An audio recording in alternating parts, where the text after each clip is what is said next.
మహిళలు తలుచుకుంటే ఏదైనా సాధించగలరు అనేది స్వయంగా నారా భువనేశ్వరి గారు, ముఖ్యమంత్రి గారి భార్య నారా భువనేశ్వరి గారు మరొకసారి నిరూపించారు. ఒక్క రోజులో ఆమె సాధించిన రికార్డు ఏంటి అంటే, చంద్రబాబు నాయుడు గారి సతీమణి భువనేశ్వరి 78.80 కోట్ల లాభాలైతే వచ్చినాయంట. ఆమె చేస్తున్న వ్యాపారంలో హైదరాబాద్ కేంద్రంగా కార్యకలాపాలు సాగిస్తున్న ప్రముఖ FMCG company heritage foods limited share శుక్రవారం ఏకంగా 7% పెరిగింది. 493.25కు చేరుకుంది.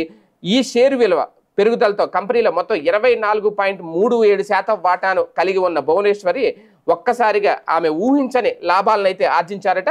ఆమెకు ప్రస్తుతం ఆమెకున్న షేరు ఒక రకంగా దాంతో పోలిస్తే వీళ్ళు రాస్తున్న దాన్ని బట్టి 2,26,11,525 షేర్లు ఉన్నాయట.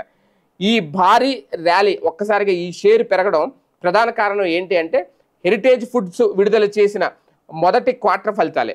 అవి సానుకూలంగా ఉన్న ఈ ఫలితాలు ఒక్కసారిగా పెట్టుబడిదారుల విశ్వాసాన్ని అయితే గణనీయంగా పెంచేశాయి. దీని ఫలితంగా హెరిటేజ్ ఫుడ్ షేర్లు భారీగా పెరిగినాయట. ప్రస్తుతం చంద్రబాబు సతీమణి నారా భువనేశ్వర్ గారి కంపెనీ మేనేజింగ్ డైరెక్టర్గా బాధ్యతలు నిర్వహిస్తున్నారు. కుమారుడు నారా లోకేష్ కూడా ఈ సంస్థలో వాటా ఉంది. దక్షిణ భారతదేశంలోని అనేక రాష్ట్రాల్లో ఈ కంపెనీ తన ఉత్పత్తులను విక్రయిస్తోంది. ప్రతిరోజు 28.7 లక్షల లీటర్ల పాలను ప్రాసెస్ చేసే సామర్థ్యం ఈ కంపెనీకి ఉంది.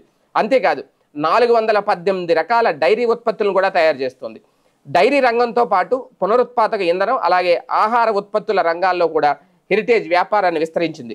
2025-26 ఆర్థిక సంవత్సరం తొలి త్రైమాసికం అంటే ఏప్రిల్ నుంచి జూన్లో కంపెనీ ఆదాయం 10% పెరిగి 1,136.8 కోట్లుగా నమోదైంది. అయితే నికర లాభాల్లో మొత్తం 30.7% తగ్గుదల వచ్చింది. ఈ త్రైమాసికంలో కంపెనీ 40.5 కోట్ల లాభాన్ని ఆర్జించిందట. అంటే గత ఏడాది ఇదే కాలంలో 58.4 కోట్ల లాభాలు సంపాదించింది. పాల సేకరణలో కంపెనీ వృద్ధిని కూడా నమోదు చేసింది. పాల సేకరణ దాదాపు 9.9% పెరిగి ఒక్క రోజుకి 17.8 లక్షల లీటర్లు పాలైతే విక్రయిస్తుందట. అంటే 2.8% పెరిగిందట గతంతో పోలిస్తే. అయితే ఇటీవల చోటు చేసుకున్న అసాధారణ వర్షాలు అలాగే వర్షాలు డిమాండ్పై ప్రతికూల ప్రభావం చూపాయి. దీంతో సరఫరాలో కూడా కాస్తంత అంతరాయం కలిగింది. లాభాల్లో తగ్గుదల అయితే కనిపించింది అనేది. మొత్తానికి ఒక్క రోజులో ఈ హెరిటేజ్ ఫుడ్ షేర్లు పెరగడం వల్ల భువనేశ్వర్ గారికి వచ్చిన ఆదాయం 78.80 కోట్లు. ఇది ఒక అతిపెద్ద రికార్డు సాధించారు నారా భువనేశ్వర్ గారు.